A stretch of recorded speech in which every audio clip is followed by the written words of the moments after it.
What's up, y'all? It's Ty. In this video, we're going to be looking at Lauri Markkanen, talking about the possible trade opportunities for the Utah Jazz, and what I would consider right now a sell high spot for the Utah Jazz. There's not a lot of great kind of players out there like Lauri Markkanen for teams like Golden State, teams like Sacramento, teams that are trying to be contenders. So today we're going to go over 3 or 4 different trades, different possible scenarios that would end up with Lauri in a different setting. You guys can read why I'm even doing this video. NBA Central, per Jake Fisher, says the Minnesota Timberwolves and Sacramento Kings are showing interest in Lauri Markkanen, as well as some other teams. In addition to Golden State, Sacramento, and San Antonio have been the 2 other teams characterized by league figures with knowledge of the situation, 2 strong possible suitors for Markkanen at this point. For the Kings to land Markkanen, NBA personnel believe the Jazz would require Sacramento to part with Keegan Murray, and that might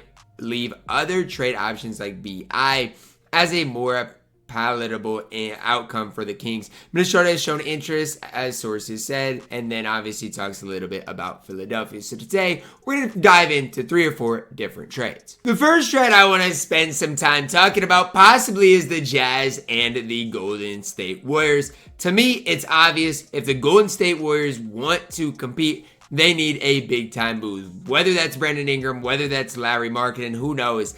But what do I see? You guys can see kind of in the middle of your screen, outgoing, it says on Utah's side, Lauri Markkanen and Darius Bazley. Outgoing for Golden State, you see Andrew Wiggins, Moses Moody, the 2026 unprotected first rounder from Golden State, and the 2028 unprotected first rounder. Now you guys might be up there thinking, well, Ty, that's not enough. And you know what? You're right. I also do think the Golden State Warriors need to include a couple of pick swaps, so I couldn't find a way to really do that using this website. But the 2027 pick swap, as was the 2029 pick swap, I personally believe would be a fair and adequate trade. Now, why do I believe this? Who knows where Golden State is going to be in those years? So when you're talking about a pick swap, it's big. Utah is trying to build for the future. Golden State in 2029 might not be very good at all. So for Golden State to pry away Lauri Markkanen, they might have to give up more than they really want to. Obviously, acquiring a guy like Moses Moody as well, a young, promising a player in his own right. Andrew Wiggins, kind of a salary filler here. But to get Lauri away from Utah, I think it's going to take a big-time package, and I think, including those pick swaps, that would be a pretty fair trade. Let's look at a second possible destination for Lauri Markkanen. This one is in San Antonio. Now, obviously, the Spurs, I don't think, should try to win now, but they added Chris Paul, and if they added Lauri Markkanen, heck, they could probably be a playoff team, honestly, with the addition of Lauri in the tough Western Conference. From Utah's side, nothing changes. Lauri Markkanen, Darius Bazley. From the Spurs side, you're looking at Zach Collins, Malachi Branham. Branham's young, promising a little bit, showing some offensive prowess. Zach Collins, really the salary filler. Then you're looking at the 2026 pick, the 2028 pick, as well as the 2030 pick. Those are all from San Antonio. Now, San Antonio has a lot of draft capital, but on Utah's side, if you're telling me, look, you get our 2026, 2028, 2030 picks, and I'm the Jazz front office, I'm thinking, okay, but down the road, you got Victor Wembanyama. You're going to be good in those years. So if I'm Utah, I'm like, yeah, throw in that 2027 first rounder from Atlanta, and that might move me because, look, the Hawks, the future of Atlanta doesn't look very good. If I'm Utah, that's what I'm wanting from the San Antonio side. And look, if San Antonio wants Lauri, any team wants Lauri, it's going to be a steep price. And it's a big question. I don't think the Spurs would be willing to pay this, but I think Danny Ainge and his front office is probably wanting this type of package. The next trade here would be between the Utah Jazz and the Sacramento Kings.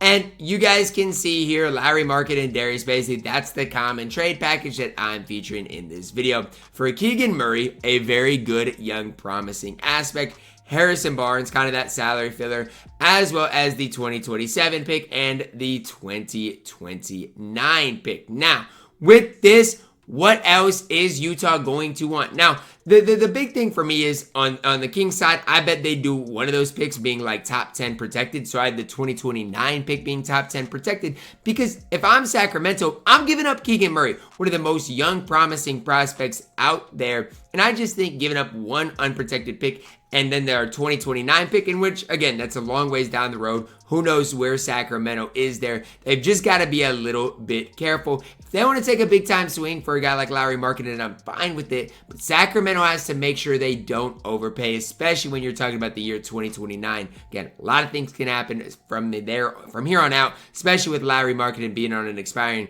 Definitely got to be careful, but I don't mind this trade for either side, given if that 2029 pick is top 10 protected. Our last trade I want to look at includes the Minnesota Timberwolves. Now, it's tough and it's weird that the Timberwolves are even included in this rumor, but I think if you are going to be included in this trade talk conversation, you got to include Karl-Anthony Towns. I love Cat. I hope Cat's back in Minnesota, but if the Timberwolves want to move off of Cat, I mean, Lauri is a decent opportunity to do so. Now, the reasoning for Minnesota would be this. They like Lauri maybe as a fit at the power forward position next to Rudy, maybe a little bit more than Cat. Why for Golden State do they want Cat? Well, guess what? The Golden State Warriors need a center. Like, I don't know if Cat and Draymond would get along, but guess what? They need a center, and Cat would help their offense out a ton. They just lost a great guy that could stretch the court in Klay Thompson. They need a center. What better option than Karl-Anthony Towns, who can make some plays himself? Like Cat, I think in Golden State really would thrive. From Utah's side, again, they get they're giving up that same type of package, and they're getting that same type of package. Guess what? Utah is going to get Andrew Wiggins. They're going to get Moses Moody. They're going to get that 2026 first, the 2028 first, and guess what? Maybe some pick swaps in between. And again, from Golden State's perspective, they're getting, a great center in Karl-Anthony Towns. From the Wolves, they're getting a power forward that can maybe play his natural position, dumping Cat's salary as well. But I do like this trade from all sides. And again, if Minnesota is in trade talks, I think Karl-Anthony Towns has to be involved. Now look, guys, am I guaranteeing anything is going to happen with Lauri Markkanen? Am I guaranteeing that the Timberwolves, that the Warriors, any of these things are going to happen? No. But I wanted to give you guys some trade possibilities, what things could look like if Lauri Markkanen ends up getting moved. Because if you're like me, you're like, okay, Lauri's in all these conversations, but what are the Utah Jazz going to want in exchange for Lauri Markkanen? In my opinion, it's no better time to move off of Lauri Markkanen. I think his value is extremely high, and guess what? This is his last year of a cheap deal. It's a great time for Utah to move off of him. What will teams do? How much will they pay? That's where we're at, and that's what needs to be discussed. That's going to wrap it up for our video. Let me know what you guys think Lauri's going to do. Drop a like on it. Subscribe if you're new. And as always, man, I love you guys. Have a blessed day.